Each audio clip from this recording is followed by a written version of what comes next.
अम्मी की मौत से मुझे बहुत ज़्यादा गहरा सदमा लग गया था। एक ऐसा डचका लगा था जिससे मैं खुद को संभाल नहीं पा रही थी। मैं अम्मी को देखकर दहाड़े मार मार कर रोने लगी और न जाने कब मैं बेहोश हो गई।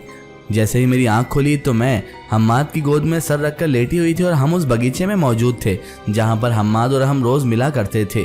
मैंने हम्माद से कहा, वालिदा कहाँ है और तुम मुझे यहाँ पर लेकर क्यों आ गए हम्माद? वालिदा कहाँ है, मुझे जवाब दो। हम्माद कहने लगा, देखो वालिदा वहीं पर हैं, लेकिन तुम्हारा हाल इस कदर बेहाल हो रहा था और तुम बेहोश हो गई थी तो मैं तुम्हें किसी मुनासिब जगह ले जाना चाहता था। मैं जैसे तैसे करके तुम्हें यहाँ पर लेकर आया हूँ सबकी नज़रों से बचाकर। पहले तुम खुद को संभालो और इस हकीकत को अब कबूल कर लो, तस्लीम कर लो कि तुम्हारी वालिदा इस दुनिया में नहीं रही। और हाँ, तुम्हारी वालिदा को जिसने भी इस अंजाम तक पहुँचाया है, जिसने भी उन्हें तकलीफ़ें दी है, मैं उसे हरगिज़ नहीं छोड़ूंगा। तुम्हारा इंतकाम अब मेरा इंतकाम है। चाहे तुम फिक्र मत करो, वालिदा का बदला हम मिल कर लेंगे। मैंने हम्माद को गले से लगा लिया और कहा, हम्माद, मेरा इस दुनिया में वालिदा के सिवा कोई नहीं था। मेरी माँ ही मेरा वाहिद सहारा थी। अब मैं किसके सहारे जीऊंगी? कौन है मेरा यहाँ पर?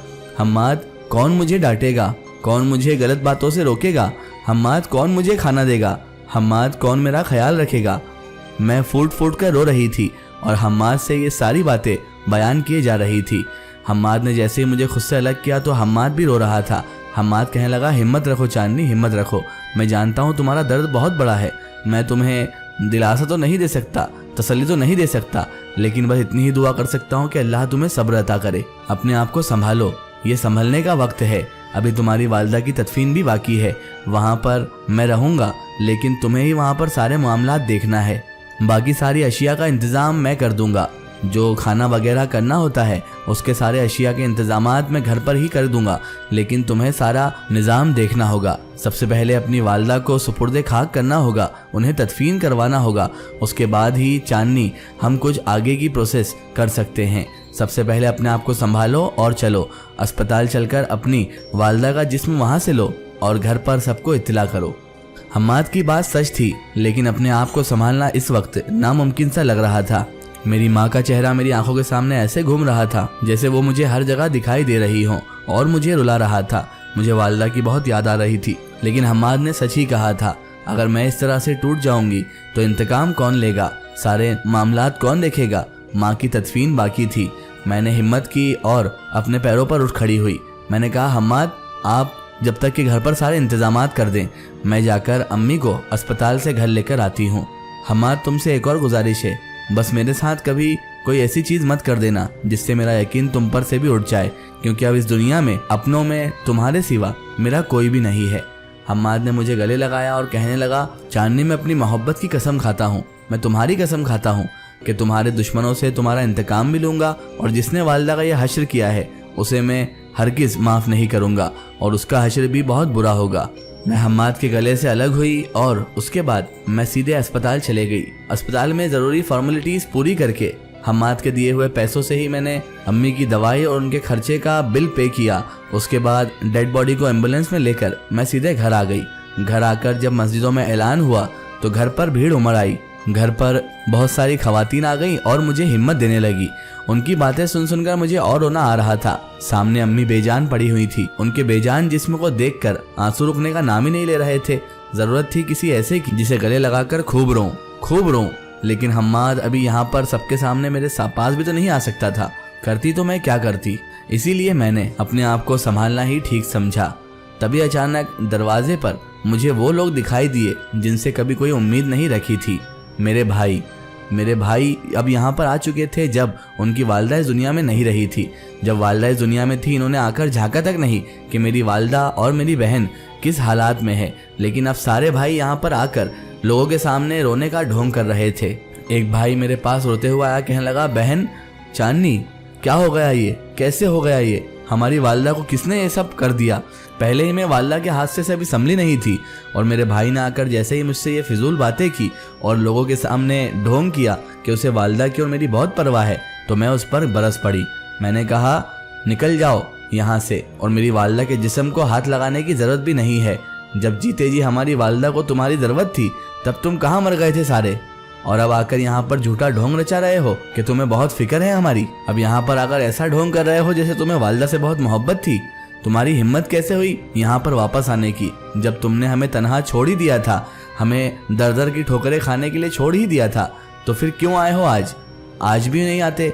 आज आकर कौन सा तुमने एहसान कर दिया है? जीते जी मेरी वालदा को तुमने वो तकलीफ दी है, उसके लिए वालदा भले ही तुम्हें माफ़ कर दे, लेकिन मैं कभी ज़िंदगी में माफ़ नहीं करूँगी। मैंने अपनी वालदा को अकेले में रोते हुए देखा तुम लोगों की वजह से। निकल जाओ यहाँ से। तभी एक खवातीन मेरे पास है और कहने लगी, बेटा इस तरह नहीं बात करते, उनका आखिरी वक्त है, उनके बेटों को भी उनके जनाजे में शरीक होने दो। माना इनसे गलती हुई है, लेकिन इन्हें मालूम तो हो कि वालदा होती क्या है। अगर इन्हें ये पता होता कि वालदा कितनी बड़ी दौलत होती है तो ये शायद तुम्हारी वालदा के साथ ऐसा ना करते। खैर जाने दो, जनाजे में तो गैर शरीक हो जाते हैं और ये तो फिर भी तुम्हारे अपने हैं। मैंने कहा, खाला जान ये अपने नहीं है, ये तो परायों से भी बदतर हैं। इन्होंने मेरी माँ को जीते जी बहुत तकलीफ दी है। खाला जान आप नहीं जानती बेचारी किस कदर टूट गई थी जब इतने हट्टे कट्टे बेटे होने के बावजूद एक बेटी को तनहा लेकर वो काम पर जाया करती थी। एक बेटी के लिए वो काम पर जाकर उसका पेट पालती थी। किस तरह उन्होंने मुझे पाला पोसा और किस तरह उन्होंने तकलीफें उठाई, ये क्या जाने ये लोग। इन्होंने तो अपनी अपनी बीवियों के साथ सिर्फ अय्याशियाँ उड़ाई हैं, हमें बेघर कर दिया, हमारे वालिद का पुश्तैनी मकान बेच दिया, और अब जब मेरी वालदा का आखिरी वक्त है तो यहाँ आकर लोगों को बता रहे हैं कि इन्हें इनकी माँ की बहुत फिक्र थी। शर्म आती है मुझे इन्हें अपना भाई कहते हुए। उसके बाद मैं बहुत रोई। उन खाला जान से गले लगकर इतना रोई कि मुझे मालूम ही नहीं पड़ा कि कब वालदा की जाने की पूरी तैयारी हो गई। जैसे ही चेहरा दिखाने की बात आई तो वालदा के पास मैं भागते हुए गई। मैं चिल्ला कर रोने लगी, वालदा इस तरह मुझे छोड़कर ना जाएं। वालदा आपके सिवा मेरा कोई नहीं है। माँ मैं किसके सहारे जीऊंगी? माँ मुझे अब कौन खाना खिलाएगा? माँ मेरा ध्यान कौन रखेगा? मुझे कौन रोकेगा बुरी बातों से? लोग भी रो रहे थे और मैं भी रो रही थी। मेरे वो नाम निहाद भाई भी रो रहे थे, लेकिन कोई नहीं था जो मेरे गम को कम कर सकता था। कोई नहीं था जो मुझे यतीम को सहारा दे सकता था सिवाय हम्माद के। अम्मी मेरे सामने घर से रुखसत हो गई, हमेशा के लिए। अब अम्मी कभी लौट कर आने वाली नहीं थी। अब थी तो बस उनकी यादें, उनकी वो बातें जो मुझे हमेशा बताया करती थी। तदफीन करके जैसे ही सब लोग घर वापस आ गए तो मेरे वो नाम निहाद भाई मेरे पास आए और कहने लगे, बहन चलो हमारे साथ रहना। मैंने कहा, तुम्हारे साथ? मैं तुम्हारे साथ क्यों रहूं जब मेरी वालदा घर मेरे पास है? तो वो भाई कहने लगे, बहन इस घर का आप क्या करोगी? इस घर में तुम अकेले कैसे रहोगी? कैसे खाओगी पियोगी? मैंने कहा, तो फिर क्या करूं, आप लोगों के साथ चले जाऊं? वो कहने लगे, हाँ इस घर को हम बेच देते हैं और तुम साल भर में कुछ महीना हम सारे भाइयों के पास रहना, ताकि तुम हम सबको अपनी माँ की याद भी दिलाते रहो और तुम्हारी जिम्मेदारियां हम खूब अच्छे से अदा कर सके। मैंने कहा, वाह भाई वाह, बहुत अच्छा आइडिया निकाला आपने इस घर को भी बेचने का। तुम जैसी लालची औलाद से तो बे औलाद ही रहना बेहतर है। और हाँ, मैं ये घर हरगिज नहीं बेचने दूंगी। मेरा अल्लाह मेरा हामी और नासिर है, वही मुझे पालेगा और वही मुझे संभालेगा। तुम जैसे झूठे लोगों की मुझे कोई ज़रूरत नहीं है। सोचना भी मत कि मैं तुम्हारे साथ चली जाऊंगी। तुम अपने आप को भाई कहते हो, थू है तुम्हारे भाई होने पर। जब एक बहन को तुम कुछ महीने रखना चाहते हो साल भर में, जबकि तुम्हारे अंदर तो ये होना था कि मेरी बहन को मैं रखूंगा। तुम्हारे आपस में ये लड़ाई होना थी और तुम कह रहे हो कुछ महीने हम तुम्हें रख लेंगे, वो भी इसलिए कि तुम्हें ये घर बेचना है। उसके बाद भी अगर तुम्हारी औरतों ने तुम्हें सिखा पढ़ा दिया तो मुझे भी बेघर कर दोगे और मुझे दर बदर की ठोकर खाने के लिए छोड़ने में एक वक्त भी नहीं लगाओगे तुम। इसलिए तुम्हारे साथ जाने से बेहतर है मैं यहाँ पर भूखी मर जाऊँ। निकल जाओ मेरे घर से, इससे पहले कि मैं यहाँ पर शोर हंगामा मचा दूँ। मेरे सारे भाई नीचे मुंह करके वहां से चले गए और वो थे भी इसी लायक। इस घर को भी बेचना चाहते थे और यहाँ के भी पैसे खाना चाहते थे। मेरे भाइयों जैसा गिरे हुए लोग मैंने आज तक नहीं देखे थे। गैरों ने मुझे 3 दिन तक खाना खिलाया, लेकिन अपनों ने एक बार भी आकर नहीं पूछा कि मेरी बहन जिंदा है या मर गई। 3 दिन बाद जब फातिहा से फारिग होकर मैं हम्माद से मिलने चली गई तो हम्माद मेरा वहीं पर इंतजार कर रहा था। इन 3 दिनों में हम्माद ने मुझे अकेला छोड़ दिया था इसीलिए ताकि मैं संभल सकूं। जब हम्माद मुझे मिला तो मुझसे गले लग गया, कहने लगा, ये 3 दिन मैंने कैसे काटे हैं ये मैं खुद ही जानता हूँ। तुम्हारी याद ने मुझे बहुत सताया। मैंने कहा, हम्माद मुझे समझ नहीं आ रहा है कि मेरे साथ क्या हो रहा है। एक के बाद एक सब अपने मुझे छोड़ गए, कहीं तुम तो नहीं छोड़ जाओगे ना? कहीं तुम मुझे धोखा तो नहीं दोगे ना? मेरा इस दुनिया में कोई नहीं है, मैं यतीम हो चुकी हूँ, सिवाय अल्लाह के मेरा कोई नहीं। एक तुम ही हो जिससे मुझे उम्मीद है। बस तुम ऐसा कुछ मत करना जिससे मैं टूट जाऊँ। शायद मैं जिंदा भी नहीं रह पाऊंगी अगर तुमने भी मुझे धोखा दिया या फिर कुछ ऐसा किया जिससे मैं जिंदा ही ना रह पाऊँ। हम्माद कहने लगा, तुम फिक्र मत करो, अब बहुत सारी खुशियाँ तुम्हारा इंतजार कर रही हैं। देखो, अल्लाह की दी हुई चीज़ अगर अल्लाह ने वापस ले ली तो उस पर इतना गम नहीं करते। गम माना तुम्हारा बहुत बड़ा है, लेकिन तुम्हें इससे बाहर निकलना होगा और अपनी माँ के कातिलों को सजा दिलवानी होगी।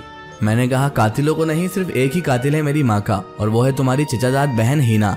तभी हम्माद बोला, तुम बिल्कुल ठीक कह रही हो, हिना को हमने कैद भी करवा दिया है। अब तुम्हारी वहाँ पर जरूरत है, क्योंकि तुम्हें गवाही देना होगी कि तुमने अपनी आंखों से हिना को तुम्हारी वालदा पर वार करते हुए देखा, तुम पर वार करते हुए देखा, और तुम्हारी वालदा का क्या हाल हुआ ये तुम्हें सब कुछ चलकर हमारी अदालत में बयान करना होगा। मैंने कहा, तुम्हारी अदालत? क्या जिन्नातों की भी कोई अदालत होती है? तो वो कहने लगा, जिन्नातों की अदालत भी होती है, और इंसानों की तरह उस अदालत में कभी बेइंसाफी नहीं होती, क्योंकि जिन्नात बहुत सारी कुव्वतों के मालिक होते हैं और वो सच्चाई का पता लगा ही लेते हैं। अब वहाँ पर ज़रूरत है तो सिर्फ तुम्हारी गवाही की। उसके बाद हिना को उसके मुस्तहकम सज़ा मिल जाएगी। उसने जो गुनाह किया है, जो बेगुनाह का कत्ल किया है, उसकी सज़ा हमारे यहाँ बहुत सख्त है। तुम अपनी आंखों से देखोगी कि जिन्नात कभी बेइंसाफ़ी नहीं करते, नाइंसाफ़ी हमारे यहाँ नहीं होती। मैंने कहा, ठीक है, मैं भी देखना चाहती हूँ वहाँ पर इंसाफ कैसा होता है, और मैं तो अपनी वालदा की कातिल को सज़ा भुगतते हुए देखना चाहती हूँ। हम्माद कहने लगा, तो ठीक है, चलो अब हम हमारी दुनिया में चलते हैं। इसका एक स्टोरी हम देखेंगे इसके अगले पार्ट में।